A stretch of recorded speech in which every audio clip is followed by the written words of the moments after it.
नमस्कार। डैफोडिल की online classes में आप लोगों का एक बार फिर से स्वागत है।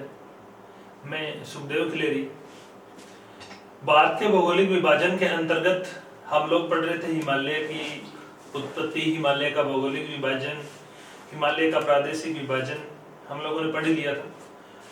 इसके बाद में जो नेक्स्ट टॉपिक हम लोग पढ़ते हैं वो है हमारा हिमालय के मुख्य दर्रे। इससे पहले के जो भी वीडियो है वो वीडियो आपको इस वीडियो के डिस्क्रिप्शन में मिल जाएंगे। आप लोग अगर नहीं देखे हैं तो उन वीडियो को जरूर देखें, क्योंकि अगर आप लोग सारे वीडियो देखोगे तभी सारी चीजें समझ में आएगी, अदरवाइज जो है वो बीच में से समझ में नहीं आती। और आप लोग वीडियो को पूरा देखा करें, क्योंकि आपको बहुत सारी नई चीजें जो है वो इनमें सीखने को मिलेगी। आप लोग वीडियो को देखें, लाइक करें, कमेंट करके आप लोग सुझाव दें या बताएं कि वीडियो आपको कैसे लगे। और अगर आपने चैनल को सब्सक्राइब नहीं किया है तो आप हमारे डैफोडिल क्लासेस चैनल जो है उसको सब्सक्राइब जरूर करें। आज मैं आपको पढ़ाऊंगा हिमालय पर्वत में पाए जाने वाले प्रमुख दर्रे या पास। इसके लिए मैंने एक बहुत आसान ट्रिक भी आप लोगों के लिए बनाई है। उस ट्रिक से आप लोग याद करोगे तो ये सारे दर्रे आपको याद हो जाएंगे, क्योंकि पेपर में इनसे संबंधित क्वेश्चन है वो पूछा जाता है। दर्रे दे करके राज्यों के नाम पूछ लेते हैं, या कौन सा दर्रा किस स्थान को जोड़ता है, इस प्रकार की चीज पूछ ली जाती है। दर्रे या इनको बोलते हैं पास, यानी कि जो दर्रे हैं इनको पास भी कहते हैं। अंग्रेजी में इनको पास बोलते हैं, हिंदी में इनको दर्रे बोलते हैं, राजस्थान में इनको नाल भी बोलते हैं। दर्रे या पास का मतलब होता है कि पर्वतीय क्षेत्रों में एक स्थान से दूसरे स्थान को जोड़ने वाले प्राकृतिक रास्ते होते हैं। ये पर्वतीय क्षेत्रों में एक स्थान से दूसरे स्थान जाने के लिए प्राकृतिक रास्ते होते हैं। जैसे कि मान लिया ये कोई पहाड़ी है और ये कोई और पहाड़ी है, तो इस यहाँ कोई स्थान है और यहाँ पर हमें कोई स्थान जाना है, तो फिर हमें इन दोनों पहाड़ियों के बीच में से इस रास्ते से जाना पड़ेगा। तो इस प्रकार के रास्ते जो होते हैं दो पहाड़ियों के बीच में नीचा क्षेत्र जो एक स्थान से पहाड़ी के उस पार के स्थान से हमें जोड़ता है, उसको हम दर्रे या पास कहते हैं। हिमालय एक बहुत ऊंची पर्वत श्रेणी है, तो इसके अंदर एक स्थान से दूसरे स्थान जाने के लिए हमें इस प्रकार के दर्रों का जो है वो सहायता लेनी पड़ती है, सहारा लेना पड़ता है। तो यहाँ पर हम लोग इन दर्रों के बारे में पढ़ेंगे। इससे पहले मैंने यहाँ पर अलग अलग राज्य दिखाए हैं हिमालय के अंतर्गत पड़ने वाले ये प्रमुख राज्य, जैसे जम्मू कश्मीर। अब जम्मू कश्मीर का जो विभाजन है वो हो चुका है, जैसे हम लोगों ने पहले ही पढ़ लिया था कि जम्मू कश्मीर है वो जम्मू कश्मीर और लद्दाख केंद्र शासित प्रदेश में बदल गया। लेकिन यहाँ पर जो मैं दर्रे कराऊंगा आपको वो मुख्यतः जम्मू कश्मीर के अकॉर्डिंग ही कराऊंगा। इसके बाद में हिमाचल प्रदेश, ये राज्य यूके यानी कि उत्तराखंड, एचपी का मतलब है हिमाचल प्रदेश, जेएंडके का मतलब है जम्मू कश्मीर। यहाँ पे ये छोटा सा राज्य सिक्किम मैंने यहाँ पर लिखा है, और ये राज्य है अरुणाचल प्रदेश। इसके नीचे ये राज्य है मणिपुर, मणिपुर के नीचे मिजोरम, मिजोरम के ऊपर है मणिपुर, इसके बीच में यहाँ पे है नागालैंड। तो मणिपुर मैंने सिर्फ मणिपुर लिखा है और राज्य नहीं लिखे, क्योंकि एक दर्रा मणिपुर में है, कुछ दर्रे दो तीन दर्रे अरुणाचल प्रदेश में, दो दर्रे सिक्किम में है, उत्तराखंड में है, हिमाचल में है, जम्मू कश्मीर में। तो मैंने यहाँ पर उन्हीं राज्यों के नाम लिखे हैं जिन राज्यों में प्रमुख दर्रे पड़ते हैं, अदरवाइज मैंने राज्यों के नाम नहीं लिखे हैं। तो ये कुछ राज्य प्रमुख हैं। आपको पहले तो ये राज्य ध्यान होने चाहिए। कई बार जो है जैसे हिमालय में चोटियां पूछी जाती है कि चोटियों का पूर्व से पश्चिम का या पश्चिम से पूर्व का क्रम बताएं। इस क्रम में कई बार जो है वो दर्रे भी पूछे गए हैं कि पूर्व से पश्चिम के क्रम में दर्रों को सही सुमेलित कीजिए या सही जो है वो लगाए। तो इस प्रकार का प्रश्न अगर पूछ ले तो आपको राज्यों की स्थिति ध्यान होनी चाहिए। सबसे पूर्व में अरुणाचल प्रदेश है, अरुणाचल प्रदेश के दक्षिण में मणिपुर है, फिर सिक्किम है, फिर उत्तराखंड है, फिर हिमाचल है, फिर जम्मू कश्मीर है। हो सकता है वो आपको एक दर्रा जम्मू कश्मीर का दे दे, हिमाचल का दे दे, उत्तराखंड का दे दे और एक सिक्किम का दर्रा दे करके पूछ ले कि दर्रों को पूर्व से पश्चिम के सही क्रम में लगाएं या निम्नलिखित दर्रों में से सबसे पूर्व में स्थित कौन सा है। तो इस प्रकार के प्रश्न है वो पूछे जा सकते हैं, इसलिए मैंने यहाँ पर राज्य दर्शाए हैं। पहले ये राज्य आपको समझने हैं कि कौन सा राज्य कहाँ है। इसके बाद में हम लोग जो है वो मैं आपको बताऊंगा कि कौन सा राज्य में कौन से दर्रे हैं, और फिर मैं बताऊंगा इन दर्रों को याद करने की ट्रिक जो है वो आप लोग कैसे उसको इनको सबको याद कर सकते हैं। तो यहाँ पर हम लोग बात करते हैं, सबसे पहले हम लोग पढ़ते हैं जम्मू कश्मीर में पड़ने वाले दर्रे कि जम्मू कश्मीर राज्य में कौन कौन से दर्रे स्थित हैं। तो जम्मू कश्मीर में अगर हम दर्रों की बात करें, जम्मू कश्मीर के प्रमुख दर्रे या पास। यहां पर हम लोग पढ़े कि जम्मू कश्मीर में मुख्य रूप से 5 दर्रे पड़ते हैं या 5 पास पड़ते हैं। 5 कौन कौन से हैं यहां पे हम लोग पढ़ेंगे। सबसे पहले है बनिहाल दर्रा, या मैं ट्रिक के हिसाब से लिख देता हूं यहां पर, जैसे जोजिला दर्रा,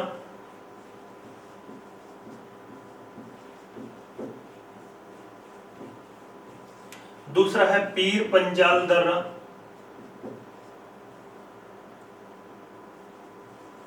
तीसरा है बुर्जिला दर्रा,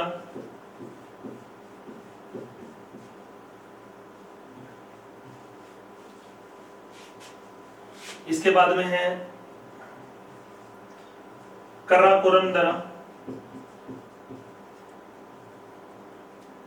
और एक है बनिहाल दर्रा।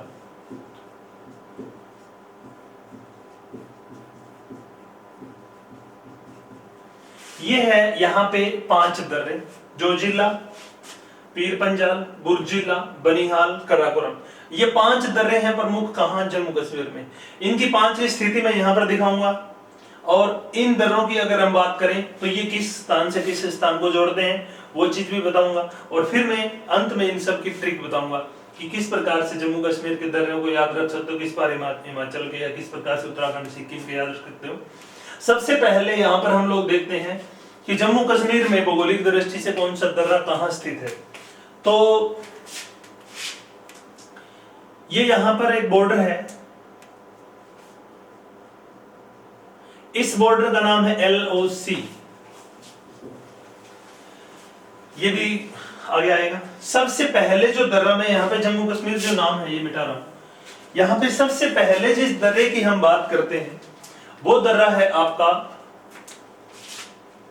यहां पर एक दर्रा है बनिहाल, यहां पर एक दर्रा है पीर पंजाल, यहां पर बिल्कुल बॉर्डर के ऊपर एक दर्रा है बुर्जिला, इसके बाद में यहां पर एक दर्रा है जोजिला, और बिल्कुल यहां चाइना बॉर्डर के पास एक दर्रा है कराकोरम।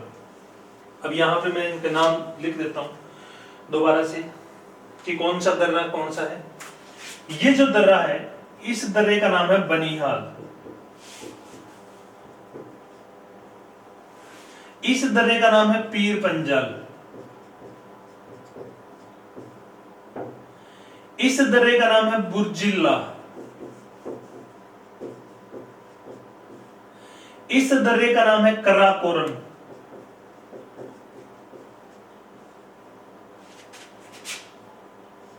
ये जो दर्रा है इसका नाम है जोजिला।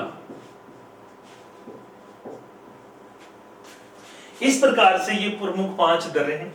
सबसे पहले यहां पर हम लोग बात करेंगे बनिहाल दर्रा है वो किससे किसको जोड़ता है, तो आप लोगों को ध्यान में रखना कि यहां पर ये जो नीचे क्षेत्र है इसको बोलते हैं हम लोग जम्मू घाटी या जम्मू का क्षेत्र। बनिहाल दर्रा है वो जम्मू को, यहां पे ये है श्रीनगर की घाटी, या सॉरी हम लोग बोलते हैं कश्मीर घाटी, जहां पे श्रीनगर पड़ता है। तो ये कश्मीर घाटी है और ये है जम्मू घाटी। तो जम्मू घाटी को कश्मीर घाटी से, या हम यूं कहें कि जम्मू को श्रीनगर से जोड़ता है कौन सा दर्रा, बनिहाल। मैं यहां पे इसकी लिख देता हूं कि बनिहाल दर्रा जो है ये जम्मू को श्रीनगर से जोड़ता है, जम्मू को श्रीनगर से जोड़ता है, या आप यूं कह सकते हो कि जम्मू घाटी को कश्मीर घाटी से जोड़ता है। श्रीनगर कश्मीर घाटी में ही पड़ता है, तो इसका मतलब कश्मीर घाटी भी हमें ब्रैकेट में लिखना पड़ेगा कि ये जम्मू घाटी को कश्मीर घाटी से जोड़ता है। ये भारत का सबसे महत्वपूर्ण दर्रा है सामरिक दृष्टि से, रक्षा महत्व की दृष्टि से, क्योंकि ये जो दर्रा है वो एक ऐसा दर्रा है जो कश्मीर घाटी को शेष भारत से भी जोड़ता है। यह दर्रा कश्मीर घाटी को शेष भारत से जोड़ता है। दूसरी बात, यह जो दर्रा है यहीं से NH-44 भारत का सबसे लंबा राष्ट्रीय राजमार्ग है NH-44, श्रीनगर से कन्याकुमारी, NH-44 गुजरता है इससे। नंबर 4 है जवाहर सुरंग, 1956 में इसी दर्रे से निकलने के लिए बनाई गई थी, क्योंकि ये सर्दियों में बंद हो जाता है, इसलिए यहाँ पर जवाहर सुरंग का निर्माण किया गया। तो ये इसकी कुछ विशेषताएं हैं। जम्मू श्रीनगर को जोड़ता है, या जम्मू से कश्मीर घाटी को जोड़ता है, कश्मीर घाटी को शेष भारत से जोड़ता है। ये दर्रा इसलिए भी महत्वपूर्ण है क्योंकि ये जो दर्रा है रुक जाए, क्योंकि पीर पंजाल वाला जो है वो दुर्गम रास्ता है, तो ये जो दर्रा है अगर ये बंद हो जाए तो हमारा कश्मीर घाटी से संपर्क पूरे भारत का कट जाता है। NH-44 भारत का सबसे लंबा राष्ट्रीय राजमार्ग गुजरता है, और जवाहर सुरंग जो है वो 1956 में भारत की सबसे लंबी रेल सुरंग होती थी, इसका निर्माण जो है वो यहाँ पर किया गया था, इसको पूरे साल कश्मीर घाटी को जोड़ रखने के लिए। ये तो बनिहाल दर्रा हो गया। इसके बाद में है पीर पंजाल। पीर पंजाल दर्रा भी क्या करता है, जम्मू घाटी को कश्मीर से घाटी से, या हम कहें कि श्रीनगर से जोड़ता है। यह दर्रा भी जम्मू घाटी को कश्मीर घाटी से, या जम्मू को श्रीनगर से जोड़ता है, यानी कि यहां से भी रास्ता है वो श्रीनगर तक जाता है। ये जो दर्रा है यहां पर एक सुरंग बनी हुई है जिसका नाम है, मैं यहां पर लिख देता हूं, पीर पंजाल सुरंग। पीर पंजाल सुरंग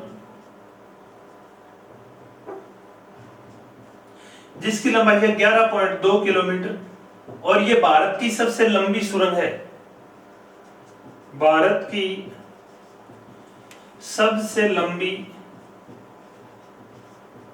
रेल सुरंग। पीर पंजाल सुरंग की लंबाई 11.2 किलोमीटर है, और यह भारत की सबसे लंबी रेल सुरंग है जो कि पीर पंजाल दर्रे में बनी हुई है। और पीर पंजाल जो श्रेणी है मध्य हिमालय की, उसमें यह दर्रा स्थित है, और बनिहाल दर्रा भी मध्य हिमालय में ही स्थित है। तो ये भी हमें ध्यान रखना, ये दोनों दर्रे कहाँ है, मध्य हिमालय में है। और ये पीर पंजाल सुरंग जो है वो कांचीगुंडा से श्रीनगर रेलवे लाइन जो है वो यहां से गुजरती है, तो ये भारत की सबसे लंबी रेलवे सुरंग है। इसके बाद में बुर्जिला दर्रा। अब बुर्जिला दर्रा क्या करता है कि बुर्जिला दर्रा जो LOC के ऊपर स्थित है, हमारी जो बॉर्डर है पाक अधिकृत कश्मीर और जम्मू कश्मीर को जो अलग करती है, बुर्जिला उस बॉर्डर के ऊपर है, यानी कि LOC के ऊपर है। बुर्जिला जो दर्रा वो क्या करता है, कश्मीर घाटी को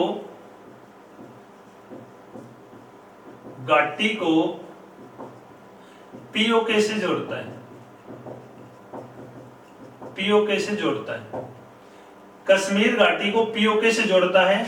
और यह जो दर्रा है वो LOC पर स्थित है, LOC पर स्थित है।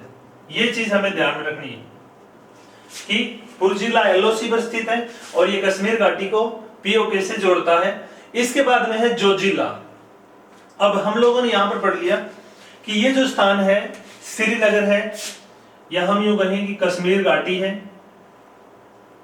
कश्मीर घाटी महान हिमालय और मध्य हिमालय के बीच स्थित है। अब हम लोग यहां से इन दोनों दर्रों से होकर कश्मीर घाटी या श्रीनगर चले गए। श्रीनगर से हमें अगर आगे जाना है लेह लद्दाख, तो श्रीनगर से लेह को जोड़ता है कौन सा दर्रा, जोजिला। क्या काम करता है, श्रीनगर को लेह से जोड़ता है।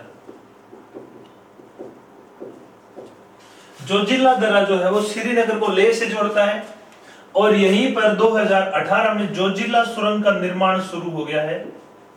जोजिला सुरंग बन रही है यहाँ पर। ये सुरंग जब बन जाएगी तो लगभग इसकी लंबाई 14 किलोमीटर होगी, और ये जो सुरंग है वो एशिया की दूसरी सबसे लंबी जो है वो सुरंग हो जाएगी। जब ये बन करके पूरी हो जाएगी तो जोजिला सुरंग का निर्माण इसलिए किया जा रहा है कि श्रीनगर लेह जो राजमार्ग है NH-1A गुजरता है यहाँ से, जोजिला से होकर के NH-1A गुजरता है। NH-1A सर्दियों में बर्फबारी होने के कारण बंद हो जाता है। इस समस्या से बचने के लिए यहाँ पर जोजिला सुरंग का निर्माण किया जा रहा है, ताकि ये जो दर्रा है वो सारा साल खुला रहे।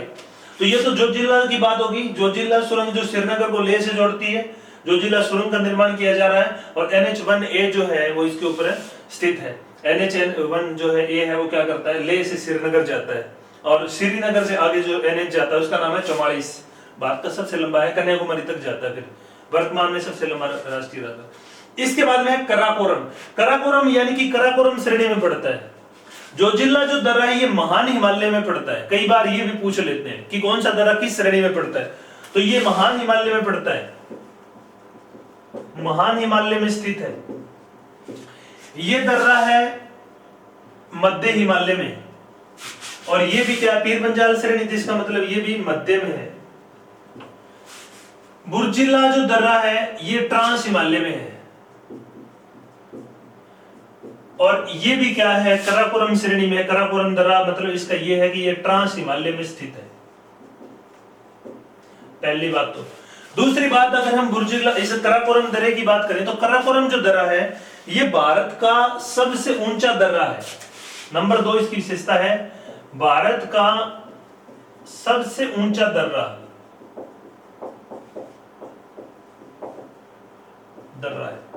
ये भारत का सबसे ऊंचा दर्रा है, जो कि जम्मू कश्मीर में हमारी जो कराकोरम श्रेणी है ट्रांस हिमालय की, उसमें स्थित है। इसकी ऊंचाई है 5540 मीटर।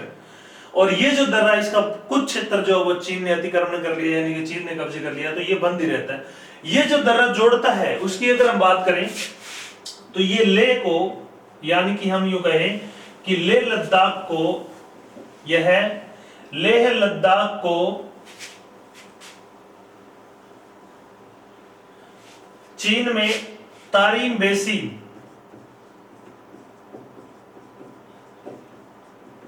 से जोड़ता है। कराकोरम दर्रा लेह लद्दाख को चीन में तारिम बेसिन से जोड़ता है, तो ये तो है कराकोरम दर्रा। इस प्रकार से आपको ध्यान में रखना है कि सबसे नीचे सबसे महत्वपूर्ण जो दर्रा है मध्य हिमालय में वो है जवार बनिहाल दर्रा। बनिहाल दर्रा जो है ये दर्रा शेष भारत को और जम्मू घाटी को श्रीनगर से या कश्मीर घाटी से जोड़ता है। ये NH-44 यहीं से गुजरता है, जवार सुरंग यहीं बनी हुई है, और ये मध्य हिमालय में स्थित है। इसके बाद में पीर पंजाल भी जम्मू घाटी को कश्मीर घाटी से श्रीनगर से जोड़ता है। यहाँ पर भारत की सबसे लंबी रेल सुरंग बनी हुई है, और यह भी मध्य हिमालय की पीर पंजाल श्रेणी में है। ये दोनों कश्मीर घाटी तक पहुंचा देते हैं, यानी कि बनिहाल और पीर पंजाल। इससे आगे हमें अगर पीओके में जाना है तो बुर्जिला से जाना पड़ेगा, जो LOC पर पड़ता है। अगर हमें कश्मीर घाटी से लेह लद्दाख जाना है तो जोजिला से होकर के जाना पड़ेगा। जोजिला जो है वो पड़ता है महान हिमालय में, और ये NH-1A यहाँ से गुजरता है, और यहीं पे जोजिला सुरंग का निर्माण हो रहा है, और महान हिमालय में ये जो है वो स्थित है।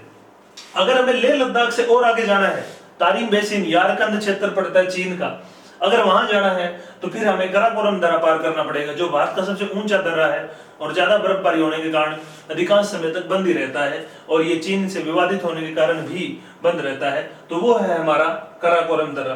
तो ये 5 दर्रे हो गए आपके, बनिहाल, पीर पंजाल, बुर्जिला, जोजिला और कराकोरम। ये 5 तो जम्मू कश्मीर के हो गए। इनकी ट्रिक मैं लास्ट में बताऊंगा सबकी। ये तो इनकी विशेषताएं होगी, कौन किसको जोड़ता है। अब हम बात करते हैं हिमाचल प्रदेश के दर्रे जो है। अगर आप लोग इसकी स्क्रीनशॉट लेना चाहो तो ले सकते हो कि इनकी क्या क्या विशेषताएं हैं। ये सारी इस प्रकार से ये 5 दर्रे हैं। इसके बाद में नेक्स्ट जो है आपका वो है हिमाचल प्रदेश। हिमाचल प्रदेश में मुख्य रूप से 3 दर्रे स्थित है। इससे पहले मैं इनकी विशेषताएं जो है इनको मिटा रहा हूं।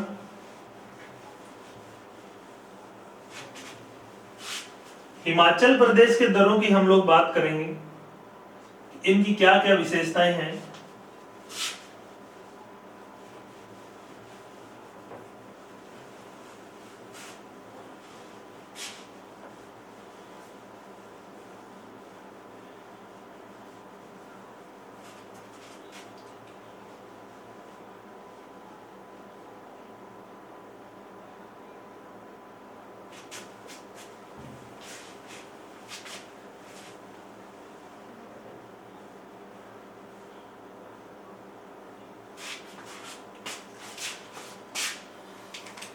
तो यह है पीर पंजाल, यह है बुर्जिला, और यह है आपका बनिहाल। यहां लिख देता हूं बनिहाल। अब हम लोग बात करते हैं हिमाचल प्रदेश में मुख्य रूप से 3 दर्रे स्थित है। यहां पर हिमाचल प्रदेश में एक तो बॉर्डर के ऊपर यहाँ पे दर्रा है, एक बिल्कुल यहाँ पे जम्मू कश्मीर और हिमाचल प्रदेश बॉर्डर पर है, और एक दर्रा है यहाँ। इन तीनों की हम लोग बात करें तो ये जो दर्रा है इसका नाम है सिपकीला। सिपकीला। इस दर्रे का नाम है रोहतांग, या इसको रोहतांग ला भी कह देते हैं। ये जो दर्रा है इस दर्रे का नाम है बारालाचा। बारालाचा।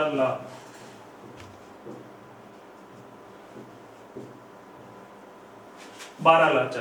थोड़ा सा ध्यान देना आप लोग, ये रोहतांग है, ये सिपकीला है और ये बारालाचा। तीन दर्रे हैं हिमाचल प्रदेश के। मैं हिमाचल प्रदेश के दर्रों की बात कर रहा हूं। सिपकीला दर्रा क्या करता है, सबसे पहले ध्यान रखना है कि ये भारत चीन बॉर्डर है, तो ये भारत को चीन से जोड़ता है। सिपकीला दर्रे की विशेषता क्या है कि यह भारत को चीन से जोड़ता है। नंबर 2 इसकी विशेषता क्या है कि सिपकीला दर्रे से होकर के सतलुज नदी भारत में प्रवेश करती है। सतलुज नदी प्रवेश करती है, यानी कि सतलुज नदी ने यहां पे कटाव करके इस दर्रे से होकर के भारत में प्रवेश करना है। तो सतलुज नदी प्रवेश करती है, भारत को चीन से जोड़ता है। सिपकीला या हिमाचल प्रदेश को चीन से जोड़ता है या तिब्बत से जोड़ता है। इसके बाद में है रोहतांग और बारालाचा। अब रोहतांग दर्रा जो है ये भी एक महत्वपूर्ण है, क्योंकि रोहतांग दर्रा क्या करता है, ये हिमाचल प्रदेश को लेह लद्दाख से जोड़ता है। अब यहां पर लेह लद्दाख है, हिमाचल प्रदेश में मनाली, यहां पर एक शहर का नाम है मनाली। यहां मनाली से लेह सड़क मार्ग जाता है। मनाली से लेह सड़क मार्ग जो है वो कहां से जाएगा, वो रोहतांग दर्रे से होकर के और यहां ले जाएगा, इस प्रकार से। तो मनाली लेह सड़क मार्ग किस दर्रे से होकर के गुजरता है, रोहतांग दर्रे से होकर के गुजरता है। इस दर्रे में 2010 से एक सुरंग बन रही है जिसका नाम था रोहतांग सुरंग, लेकिन नाम बदल दिया, टनल जिसको हम कहते हैं। 25 दिसंबर 2019 को, 25 दिसंबर 2019 को, यानी कि 25 दिसंबर जो है वो हमारे पूर्व प्रधानमंत्री अटल बिहारी वाजपेयी का जन्म दिवस है। उसी दिन 25 दिसंबर 2019 को इस टनल का, सुरंग का नाम बदल करके कर दिया अटल सुरंग। अटल बिहारी वाजपेयी के नाम के ऊपर इस सुरंग का नाम वर्तमान में क्या कर दिया, रोहतांग सुरंग का नाम अटल सुरंग कर दिया। और ये अटल सुरंग जो है वो अभी 2020 में ही खुलनी है, जून में खुलने के अनुमान है। अगर ये सुरंग खुल जाती है तो रोहतांग जो दर्रा है उसके नीचे से बनाया जा रहा है, तो इसमें क्या हो जाएगा कि जो कुल्लू घाटी है, यानी कि जो मनाली है उसके, और जो यहाँ पे इसके आगे रोहतांग के आगे जो घाटी पड़ती है, वो जो घाटी है उसके बीच की जो दूरी है वो 40 किलोमीटर कम हो जाएगी। यानी कि ये दूरियों को कम करने की काम करेगी, क्योंकि रोहतांग दर्रा जो है वो साल के 7-8 महीने बंद रहता है। अक्टूबर के मिड में जाते ही जैसे बर्फ पड़नी शुरू होती है बंद हो जाता है, फिर अप्रैल में मई में जाकर के फिर बर्फ पिघलती है तो ये शुरू होता है। तो ये जो दर्रा है वो बर्फबारी के कारण बंद हो जाता है। इस समस्या से बचने के लिए यहाँ पे रोहतांग सुरंग का निर्माण किया जा रहा है, ताकि जो है वो कुल्लू घाटी का संपर्क है वो आगे के क्षेत्र से बना रखा जाए। तो अटल सुरंग अभी ओपन नहीं हुई है, ये इसी साल यानी कि 2020 के जून तक शुरू होने की संभावना है। इसके बाद में ये तो रोहतांग दर्रे की बात होगी। यहाँ से व्यास नदी का उद्गम होता है, रोहतांग सुरंग से मनाली लेह सड़क मार्ग जाता है। ये दुनिया के ऊंचे सड़क मार्गों में आता है। BIRO बॉर्डर रोड ऑर्गेनाइजेशन द्वारा इसका निर्माण किया गया है। बहुत महत्वपूर्ण सड़क है ये मनाली लेह जो सड़क मार्ग है। अब है नेक्स्ट जो दर्रा है उसका नाम है बारालाचा, या इसको बारालाचा भी कहते हैं। बारालाचा भी क्या करता है कि ये भी हिमाचल प्रदेश को लेह लद्दाख से जोड़ता है, यानी कि इससे होकर के भी लेह लद्दाख जाया जा सकता है। और जो मनाली लेह सड़क मार्ग है वो इसी से गुजरता है, यानी कि जो मनाली से जो सड़क मार्ग जाता है वो बारालाचा से होकर के ही ले जाता है। तो बारालाचा भी क्या करता है, मनाली लेह सड़क मार्ग के लिए रास्ता देता है, और ये भी हिमाचल को लेह लद्दाख से जोड़ता है। तो ये तो बात होगी बारालाचा की। तो हिमाचल प्रदेश में 3 दर्रे हैं। सिपकीला भारत चीन को जोड़ता है, सतलुज नदी प्रवेश करती है। रोहतांग मनाली ले सड़क मार्ग में पड़ता है, और रोहतांग सुरंग यानी कि अटल सुरंग का निर्माण यहीं पे हो रहा है। और बारालाचाला से होकर के भी मनाली ले सड़क मार्ग गुजरता है, और ये भी हिमाचल को लेह लद्दाख से जोड़ता है। लेह लद्दाख जाने के लिए 2 ही सड़क मार्ग जाते हैं, एक तो मनाली से लेह लद्दाख जाता है, और एक श्रीनगर से लेह लद्दाख जो जाता है NH1A। ये 2 सड़क मार्ग ही है। या तो हमें श्रीनगर यानी कि जम्मू कश्मीर से, जम्मू से होकर के जाना पड़े, या फिर मनाली से होकर के यानी कि हिमाचल प्रदेश से हम जाए तो फिर ये सड़क मार्ग जाता है। तो इस प्रकार से हमें ध्यान रखना। ये जो दोनों दर्रे हैं बारालाचाला और रोहतांग, ये महान हिमालय में पड़ते हैं, और जो सिपकीला दर्रा है ये भी महान हिमालय में पड़ता है। अब है उत्तराखंड की बात कि उत्तराखंड राज्य में कौन कौन से दर्रे पड़ते हैं। तो उत्तराखंड राज्य में मुख्यतः 3 दर्रे हैं। ये उत्तराखंड राज्य है, इसकी बॉर्डर के ऊपर यहाँ पे 3 दर्रे हैं। तीनों दर्रे बिल्कुल लाइन में है, यानी कि इंटरनेशनल बॉर्डर हमारी जो है चाइना के साथ लगती है, इसके ऊपर पड़ते हैं। अब हम इनकी बात करें कि ये कौन कौन से या इनकी क्या क्या विशेषताएं हैं, किन क्षेत्रों को ये जोड़ते हैं, तो हमें ये ध्यान में रखना है कि जो उत्तराखंड के दर्रे हैं ये तीनों दर्रे भारत को चीन से जोड़ते हैं।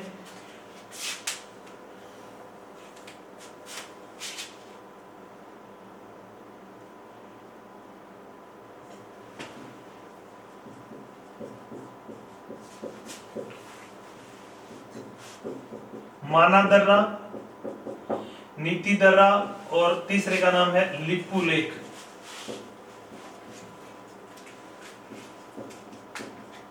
माना, नीति और लिपू लेक 3 दर्रे हैं। तीनों इस प्रकार से लाइन में है। माना, नीति और लिपू लेक 3 दर्रे हैं। तीनों दर्रे क्या करते हैं, कॉमन जो इनकी विशेषता वो ये है कि ये तीनों दर्रे भारत को चीन से या तिब्बत से जोड़ते हैं। भारत को चीन से तिब्बत से जोड़ते हैं। लेकिन लिपू लेक दर्रे की अलग विशेषता है। ये तीनों दर्रे महान हिमालय में पड़ते हैं। लिपू लेक दर्रे की कुछ अलग विशेषता है, इसके बारे में मैं अगर आपको बताऊं तो लिपू लेक जो दर्रा है यहां से होकर के भारत चीन का जो सड़क मार्ग, स्थल मार्ग का जो व्यापार है वो होता है, भारत चीन व्यापार होता है, व्यापार यहां से होता है। 1962 में भारत और चीन का जब युद्ध हुआ था, इस दर्रे को बंद कर दिया था, ये रास्ता बंद कर दिया था। 1992 में इसको खोला गया व्यापार के लिए।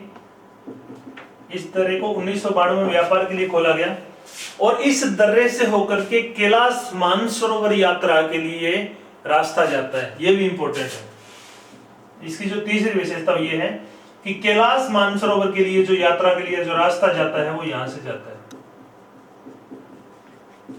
मैंने आपको बताया था कि यहाँ पे कैलाश पर्वत पड़ता है, तिब्बत में कैलाश पर्वत के पास पर्वत में ही एक झील है मानसरोवर, और वो हिंदुओं का एक बहुत पवित्र तीर्थ स्थल है। तो लोग कैलाश मानसरोवर यात्रा के लिए जाते हैं।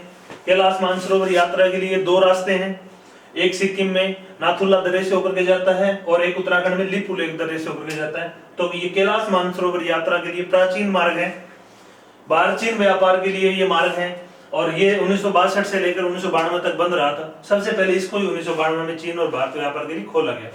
तो ये तो बात होगी लिपू लेक दर्रे की। अदरवाइज दोनों जो तीनों दर्रे हैं वो भारत को चीन से जोड़ते हैं। अब इसके बाद में बात करते हैं हम लोग सिक्किम की, कि सिक्किम में कौन कौन से दर्रे हैं। सिक्किम में मुख्यतः 2 दर्रे हैं।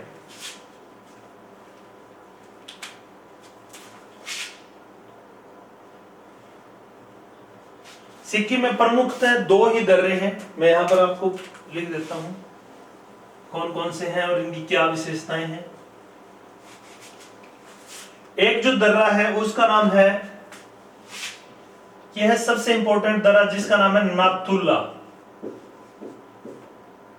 और ये जो दर्रा है इसका नाम है जेलेपला। जेलेपला, ये 2 ही दर्रे हैं, एक है नाथुला एक है जेलेपला। अब नाथुला दर्रा जो है वो सबसे इंपॉर्टेंट है। नाथुला दर्रे की मैं विशेषता यहां पर बताता हूं आपको कि इनकी क्या क्या विशेषता है। भारत में अगर हम बात करें तो पाकिस्तान के संदर्भ में सबसे महत्वपूर्ण दर्रा है बनिहाल, और चीन के संदर्भ में सबसे महत्वपूर्ण दर्रा है उसका नाम है नाथुला। अब नाथुला क्यों महत्वपूर्ण है उसकी अगर हम बात करें तो देखो कि एक तो हम लोग पढ़ते हैं सिल्क रूट, रेशम मार्ग, जो रेशम मार्ग है वो चीन से जाता था यूनान, यानी कि इधर रोम यूनान जो देश है इधर इस साइड में, यानी कि यूरोप और जो पश्चिम एशिया का क्षेत्र है वहां, उसका रेशम मार्ग की एक शाखा जो यहां से गुजरती थी। यानी कि ये जो दर्रा है इसकी विशेषताओं में अगर हम बात करें तो इसकी सबसे महत्वपूर्ण विशेषता ये है कि प्राचीन रेशम मार्ग की शाखा, प्राचीन रेशम मार्ग की शाखा है वो नाथुला दर्रे से होकर गुजरती थी। दूसरी विशेषता, भारत चीन का सड़क मार्ग से जो अधिकांश व्यापार होता है यहां से होता है। हमारा स्थल मार्ग से जो जितना भी व्यापार चीन के साथ होता है उसका अधिकांश भाग यहां से होता है, थोड़ा बहुत लिपुलेख से होता है। सन 1962 में युद्ध के समय इसे बंद कर दिया गया। भारत चीन का जब युद्ध हुआ था 1962 में, तो भारत ने और चीन ने दोनों देशों ने इस दर्रे को बंद कर दिया, लिपुलेख को भी बंद कर दिया था। लंबे समय तक ये दर्रा बंद रहा, लगभग 44 साल तक बंद रहने के बाद 2006 में इसे पुनः व्यापार के लिए खोला गया। ये मोस्ट इंपोर्टेंट है और ये बहुत बार पूछा गया है कि भारत और चीन के व्यापार के लिए एक समझौते के अंतर्गत कौन से दर्रे को पुनः खोला गया, तो है नाथुला। भारत चीन का अधिकांश व्यापार किस दर्रे से होता है, तो वो है नाथुला। प्राचीन सिल्क रूट या रेशम मार्ग कहां से गुजरता था, तो वो है नाथुला दर्रा। भारत चीन के बीच में 1962 युद्ध में किस दर्रे को बंद कर दिया गया था, वो है नाथुला दर्रा। ये महत्वपूर्ण विशेषता, और ये क्वेश्चन बहुत बार आया है पिछले कुछ सालों में, क्योंकि इसको खोला गया था। और यहीं पे नाथुला दर्रे के पास ही डोकलाम का क्षेत्र पड़ता है जो भारत और चीन के बीच विवादित क्षेत्र भी। इसकी 5 नंबर जो विशेषता है वो ये है कि सन 2015 में चीन ने कैलाश मानसरोवर के लिए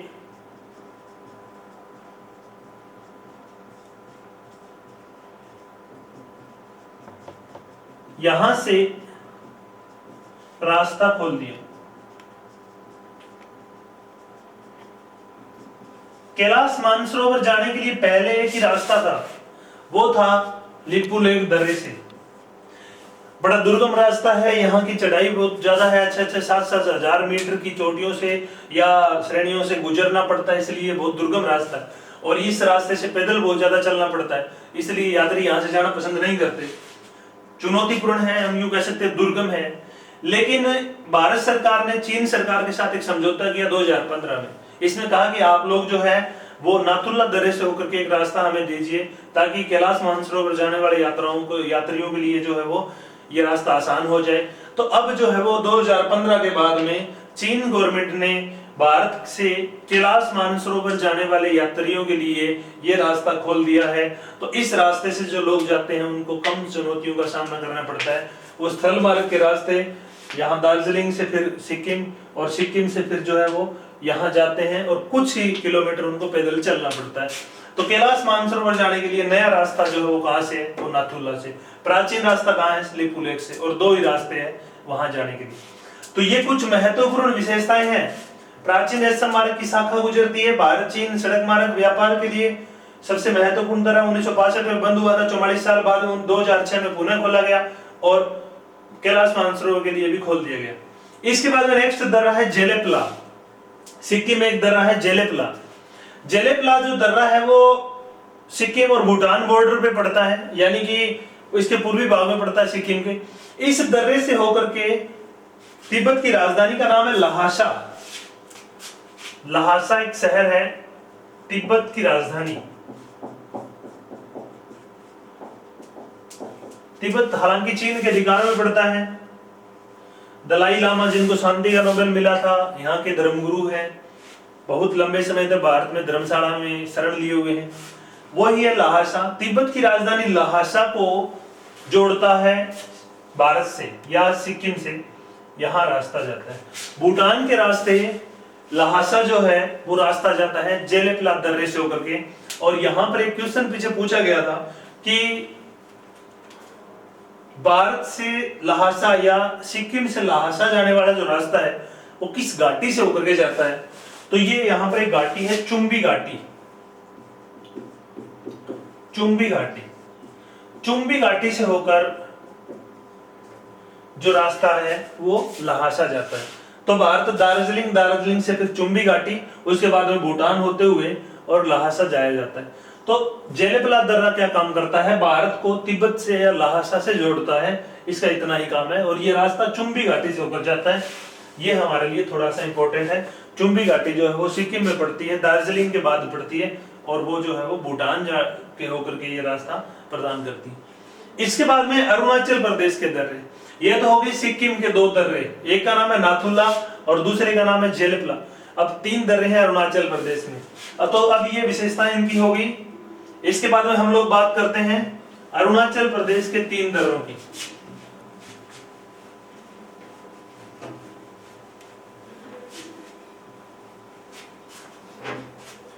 अरुणाचल प्रदेश के जो दर्रे पड़ते हैं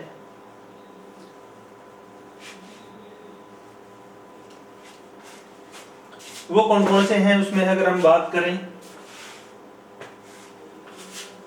तो एक तो यहां पर दर्रा है, एक बिल्कुल बॉर्डर के ऊपर है यहां, और एक यहां है।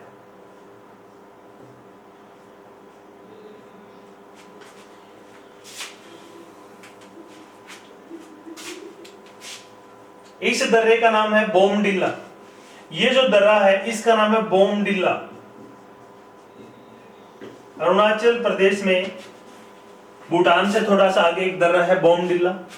ये जो दर्रा है यहाँ पे, इस दर्रे का नाम है दीफू, या इसे डीफू भी बोल देते हैं। और जो दर्रा बिल्कुल पूर्व में इसमें यहां पड़ता है, इस दर्रे का नाम है, मैं यहां लिख देता हूं, लिखापानी।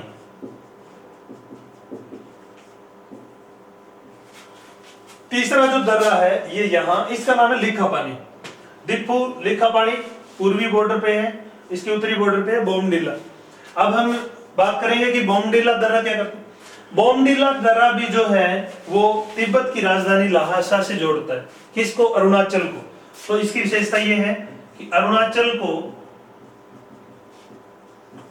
तिब्बत या लहासा से जोड़ता है। और जो जेलेपला दर्रा था ये क्या करता है? सिक्किम को लहासा से जोड़ता है। यानी कि ये दोनों रास्ते जो है वो एक यहां से और एक यहां से, ये दोनों रास्ते कहां जाते हैं? तिब्बत की राजधानी लहासा जाते हैं। तो अरुणाचल को लहासा से जोड़ता है, उस दर्रे का नाम है बोमडिला, और सिक्किम को जो लहासा से जोड़ता है उस दर्रे का नाम है जेलेपला। तो ये तो बात होगी बोमडिला दर्रे की एक ही विशेषता है। इसके बाद दीफू या डिफू, दीफू दर्रा जो है वो बिल्कुल जहां पे हमारी चीन बॉर्डर लगती है उसके बिल्कुल थोड़ा सा दक्षिण में, जहां पे म्यांमार बॉर्डर शुरू होती है वहां पड़ता है। यह दर्रा जो है वो अरुणाचल को म्यांमार से जोड़ता है। अरुणाचल और म्यांमार को जोड़ता है दीफू दर्रा, यानी कि दीफू दर्रा। इसके बाद में लिखा ये जो लिखापानी दर्रा है ये भी क्या करता है? अरुणाचल और म्यांमार को जोड़ता है। यानी कि दोनों दर्रे सेम काम करते हैं। दीफू भी अरुणाचल म्यांमार को जोड़ता है और लिखापानी भी अरुणाचल को म्यांमार से जोड़ता है, और सारा साल व्यापार के लिए खुला रहता है। अब एकमात्र दर्रा बचता है बिल्कुल दक्षिण में, मणिपुर में। यहां पर मणिपुर में एक दर्रा है, इस दर्रे का नाम है मणिपुर में, इसका नाम है थुजू, थुजू दर्रा। यहां लिख देता हूं, मणिपुर में पड़ता है थुजू दर्रा। और थुजू दर्रा क्या करता है? यह दर्रा जो है वो मणिपुर को म्यांमार से जोड़ता है, मणिपुर को म्यांमार से जोड़ता है थुजू दर्रा। और ये विवादित है दोनों देशों के बीच, भारत और म्यांमार के बीच विवादित जो दर्रा है उस दर्रे का नाम है थुजू दर्रा। तो ये जो तो हमारे हो गए हिमालय के प्रमुख दर्रे। मैं दोबारा बताता हूं, थुजू दर्रा जो है मणिपुर के म्यांमार से जोड़ता है, बोमडिला और दिफू दोनों जो है लिखा पानी और दिफू दोनों दर्रे जो है वो अरुणाचल को म्यांमार से जोड़ते हैं। बोमडिला दर्रा अरुणाचल को तिब्बत की राजधानी ल्हासा से जोड़ता है। जेलेपला सिक्किम को तिब्बत की राजधानी ल्हासा से जोड़ता है। नाथुला दर्रा भारत और चीन व्यापार के लिए बहुत महत्वपूर्ण, 62 में बंद कर दिया गया था, 2006 में दोबारा खोला गया। प्राचीन रेशम मार्ग की एक शाखा गुजरती थी यहाँ से, और ये कैलाश मानसरोवर जाने के लिए नया रास्ता है। उत्तराखंड में 3 दर्रे हैं, महारानीति और लिपुलेख, तीनों भारत और चीन को जोड़ते हैं। लिपुलेख से होकर के प्राचीन मानसरोवर रास्ता जाता है, और ये भारत चीन व्यापार के लिए भी 1992 में दोबारा खोल दिया गया था। सिपकीला दर्रा भारत और चीन को जोड़ता है, और यहाँ से सतलुज नदी भारत प्रवेश करती है। रोहतांग दर्रा मनाली लेह सड़क मार्ग गुजरता है, और यहाँ पे अटल सुरंग का निर्माण किया जा रहा है, जो अभी हाल में कुछ ही महीनों बाद में खुल जाएगी। इसके बाद जम्मू कश्मीर के 5 दर्रे हैं, बनियाल, पीर पंजाल, बुर्जिला, कराकोरम और जोजिला। ये कुछ प्रमुख दर्रे हैं हिमालय के। इनको हम लोगों ने पढ़ लिया कि कौन सा दर्रा कहाँ स्थित है और कौन सा किस स्थान को किस स्थान से जोड़ता है। अब हमें यहाँ पर ये बात करनी है कि इन दर्रों को याद कैसे किया जा सकता है, यानी कि इन दर्रों को याद करने की मैं ट्रिक आप लोगों को बताऊंगा कि किस प्रकार से आप लोग इन सभी दर्रों को याद रख सकते हो। तो वो ट्रिक जो है वो मैं आप लोगों को बताने जा रहा हूं अब।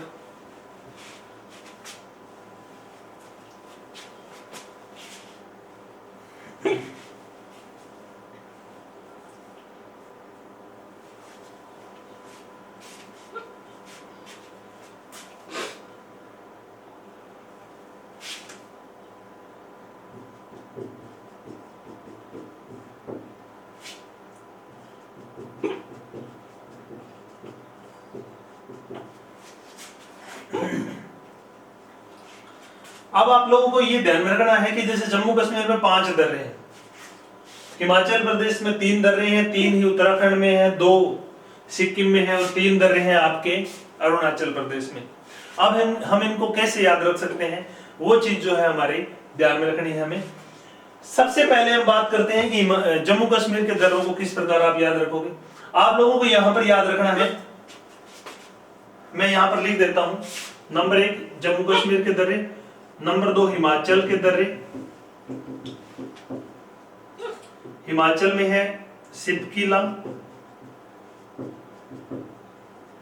रोहतांग और बारालाचला। इसके बाद में है उत्तराखंड। उत्तराखंड के जो दर्रे हैं उसमें है माना, नीति और लिपुलेख। इसके बाद में है सिक्किम। सिक्किम में 2 ही दर्रे हैं, नाथुला और नंबर 2 है जेलेपला। इसके बाद में है अरुणाचल प्रदेश। नंबर जो 5 स्टेट है हमारा वो है अरुणाचल प्रदेश। अरुणाचल में 3 दर्रे हैं, नंबर 1 है बोमडिला, नंबर 2 है इसमें डिफू या दिफू, और नंबर 3 जो है वो है लिखा पानी। अब ये दर्रे आप लोग कैसे याद रखोगे वो मैं आप लोगों को बताता हूं कि इनको याद रखने का हमारे पास क्या तरीका है। यहां पर हम लोग याद रखने के लिए एक ट्रिक मैं बता रहा हूं आप लोगों को ध्यान से कि जम्मू कश्मीर, हिमाचल प्रदेश, उत्तराखंड, सिक्किम और अरुणाचल प्रदेश, इसके लिए ट्रिक ये है कि 3 भाई हैं। एक का नाम है जेपी बाबू, एक भाई का नाम है राम सिंह बाबू,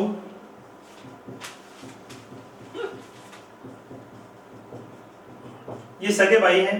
एक इनकी बहन है जिसका नाम है हेमा मालिनी,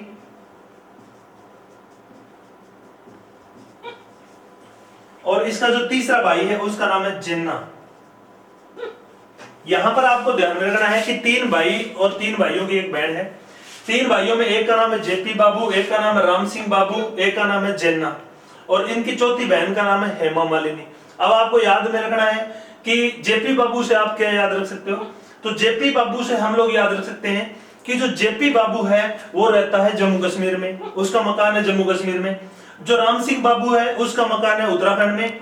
जो हेमा मालिनी है वो रहती है उत्तराखंड में, राम सिंह बाबू रहता है हिमाचल प्रदेश में, और जो जेना है ये आपका रहता है सिक्किम में। तो किस प्रकार से आप लोग याद रखो, जेपी बाबू है वो रहता है आपका, या जेपी बाबू का मकान जो है वो है जम्मू कश्मीर में। तो जे से जेपी बाबू यानी कि कहां है, जेपी बाबू का मकान है जम्मू कश्मीर में है। जेपी बाबू से किस प्रकार याद रखोगे, जे से आप याद रखोगे जो जिला, पी से याद आप रखोगे पीर पंजाल, बाबू बै से आप याद रखोगे बुर्जिला, दूसरे बाबू यानी कि बै से आप याद रखोगे बनिहाल, और का मकान का से आप याद रखोगे कराकोरम। तो जेपी बाबू, जे से जो जिला, पी से पीर पंजाल, बै से बुर्जिला, बै से बनिहाल, और का जेपी बाबू का मकान कहां है, जम्मू कश्मीर में है। तो जेपी बाबू का मकान जम्मू कश्मीर, इसका मतलब 5 दर है यहाँ पर, जे से जोजिला, पी से पीर पंजाल, बै से बुर्जिला, बै से बनिहाल, और का से कराकोरम। तो जेपी बाबू का मकान कहां है, जम्मू कश्मीर में है। तो जम्मू कश्मीर में कौन से 5 दर्रे हैं, 5 दर्रे हैं। जेपी बाबू, ये जेपी बाबू से 4 दरों के नाम आ गए, और का से कराकोरम आ गया। इस प्रकार से आपको याद रखना पड़ेगा। दूसरा है राम सिंह बाबू, हम लोग कलरक को बाबू बोल देते हैं। तो राम सिंह बाबू कहां रहता है, हिमाचल प्रदेश में रहता है। हिमाचल प्रदेश में कितने दर्रे हैं, 3 दर्रे हैं। यहां पर आपको याद रखना है कि राम सिंह बाबू, रा से आपको याद रखने हैं रोहतांग दर्रा, इसके बाद में सह से आपको याद रखना है सिपकिला। राम सिंह, मैं यहां पर साइलेंट है, यानी कि रा से रोहतांग, सी से सिपकिला, और इसके बाद में है बाबू, बा से आपका बारालाचाला। तो राम सिंह बाबू, रा से रोहतांग, सी से सिपकिला, और बा से बारालाचाला। राम सिंह बाबू यानी कि जेपी के भाई का मकान कहां है, हिमाचल प्रदेश में, और हिमाचल प्रदेश में कितने दर्रे हैं, सिपकिला, रोहतांग और बारालाचाला। तो रा से राम आपका रोहतांग, सी से सिपकिला, और बा से बारालाचाला। इस प्रकार से 3 दर्रे। फिर इनकी बहन है हेमा मालिनी। हेमा मालिनी से हम किस प्रकार से याद रखेंगे, जो हेमा नाम है उसको आप लोग छोड़ दो, मालिनी याद रखो। मां से माना, ली से लिपुलेख, और नी से नीति। एक इनकी बहन है हेमा मालिनी। हेमा मालिनी कहां रहती है, हेमा मालिनी रहती है उत्तराखंड में। तो इसके नाम से आप किस याद रखोगे, मालिनी, माना, लिपुलेख और नीति दर्रा। ये कहां के दर्रे हो गए, आपके उत्तराखंड के हो गए।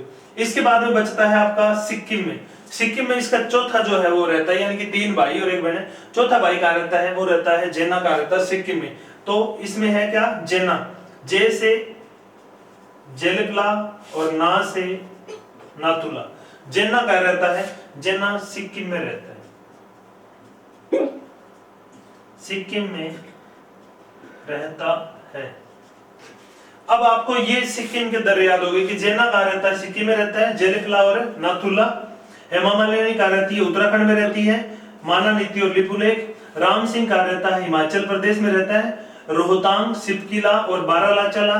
जेपी बाबू कहां रहता है, जेपी बाबू रहता है जम्मू कश्मीर में। तो जो जिला, पीर पंजाल, बुर्जिला, बनिहाल और कराकोरम। इस प्रकार से याद रख लोगे। अब आपके बच गए अरुणाचल प्रदेश के दर्रे। वैसे मणिपुर में देखिए थुजू, तो वो तो याद हो जाएगा। अरुणाचल प्रदेश की हम बात करते हैं तो हम लोग पढ़ेंगे कि जो जेपी का भाई है जेना, ये जेना जो है ये बुजदिल आदमी है। जेना एक बुजदिल इंसान है या बुजदिल आदमी है। कौन है, जेना। जेना कहां रहता है, सिक्किम में रहता है। जेना क्या है, बुजदिल है। हमें क्या याद रखना है यहाँ पे, इसके ये जो अरुणाचल प्रदेश के हैं वो याद में रखने। तो यहाँ पे हम लोग किस प्रकार याद रखेंगे कि बुजदिल से हम लोग इसकी ट्रिक बना रहे हैं। बै से आपका बनेगा बोमडिला, इसके बाद में है दिल, डी से आपका बनेगा डिपू, और लै से आपका बनेगा लिखा पानी। इस प्रकार से याद रखोगे आपकी। जेना जो सिक्किम में रहता है वो बुजदिल आदमी है। बै से बोमडिला, दी से दीपू और लै से लिपुले। तो इस प्रकार से हम याद रखते हैं कि जो हिमालय के प्रमुख दर्रे हैं उनकी जो ट्रिक है उसमें 3 भाई और 1 बहन है। आपको ये याद रखना है। 3 भाइयों में एक जो भाई है वो जम्मू कश्मीर में रहता है, जेपी बाबू। दूसरा भाई राम सिंह बाबू रहता है हिमाचल प्रदेश में। इनकी एक बहन है जो बीच में उत्तराखंड में रहती है, हेमा मालिनी। एक जो चौथा भाई है जेना रहता है सिक्किम में। और जेना क्या है, बुजदिल आदमी है। तो बुजदिल से हमने क्या ट्रिक बना दी, अरुणाचल प्रदेश की ट्रिक बना दी कि बै से बोमडीला, दिल दै से दिफू और लै से लिखा पड़े। इस प्रकार से ये जो है हमारी अरुणाचल प्रदेश के दर्रों की ट्रिक बन जाती है। और आपका जो मणिपुर है, मणिपुर में एक दर्रा बन जाता है थुजू दर्रा, वो आप लोग वैसे याद रख लोगे। तो मैं दोबारा बता देता हूँ कि ये बहुत आसान ट्रिक है। इन सभी दर्रों की जो ट्रिक है वो इस प्रकार से आप याद रख सकते हो कि 3 भाइयों की एक बहन है और तीनों और चारों बहन भाई अलग अलग राज्यों में रहते हैं। तो अलग अलग राज्यों में आप लोग इस प्रकार से आपको याद रखना पड़ेगा कि कौन सा भाई कहाँ रहता है। तो जे आएगा जिसका, वो जे जम्मू कश्मीर में रहता है। जे से जो जिला, पी से पीर पंजाल, बै से बुर्जिला, बै से बनिहाल और कै से कराकोरम। दूसरा भाई है इससे छोटा राम सिंह। राम सिंह रहता है हिमाचल प्रदेश में। रा से रोहतांग, सी से सिपकिला और बै से बारालाचला। हेमा मालिनी, हेमा इसमें साइलेंट है, मालिनी आपको याद रखना है। मा से माना, ली से लिपुलेक और नी से नीति दर्रा। जेना इसका चौथा भाई है जो सिक्किम में रहता है। जे से जेरपला और ना से नाथुला। जेना क्या है, बुजदिल आदमी है, डरपोक आदमी है। तो इससे हम लोगों ने क्या बना दिया कि अरुणाचल प्रदेश में जो दर्रे हैं वो बुजदिल से हम लोगों ने ट्रिक बना दी कि बै से बोमडीला, ती से दिफू और लै से लिखा पानी। इस प्रकार से आपको याद रखना है कि ये 3 भाई और एक बहन है, जेपी, राम सिंह, जेना और हेमा मालिनी। ये किस राज्य में रहते हैं वो थोड़ा सा आप लोग याद रख लोगे तो ये सारे दर्रे आपको याद हो जाएंगे। और इसमें से जो क्वेश्चन बनते हैं कि कौन सा दर्रा किस राज्य में है, तो ये ट्रिक अगर आपको याद रहेगी तो आपको बहुत आसानी से ये जो है वो याद हो जाएंगे। याद इतना ही रखना है कि जेपी बाबू, राम सिंह बाबू, जेना और हेमा मालिनी